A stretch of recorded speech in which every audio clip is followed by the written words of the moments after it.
Welcome to the Fantasy Football Report for Week 1. This week, the commissioner calls for more trash talk, and owners respond by posting absolutely nothing. In other news, Seth Bach, coach of losers SD Bach, is picking up right where he left off last year, even though he had a strong showing from the Ravens defense, scoring him 38 points on 3 interceptions, 4 fumble recoveries, and 7 points allowed.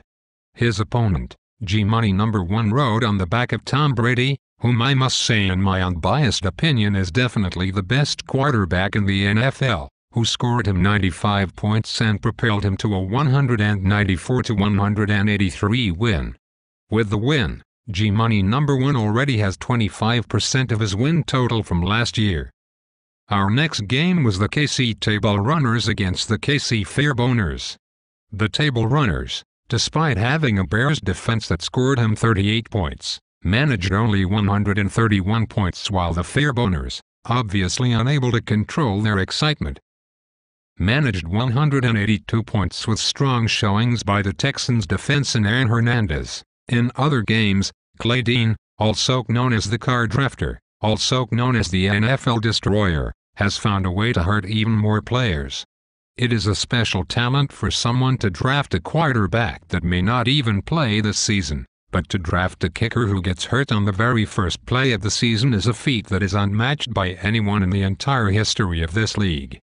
It is not within my power to do so, but I have a feeling that the worst draft is not the only trophy that No Pay No Play will be putting above their fireplace this winter. No Pay No Play, however, scored 216 points on strong showings from Chad Henne and Reggie Wayne, whom, at least for a week, was the candle in the wind for the Indianapolis Colts, who looked overmatched and as if though they are in for a long season. Hi Rob. Anyway, I'm sure that Alge Crumpler is still available on waivers should things get too out of control. His opponent, Best Team Destroyers, has to be pretty excited about the performance of his #1 pick in the draft, Chris Johnson. He scored 188 points this week and took the loss. The #1 stunners were stunned by Team Luckbox.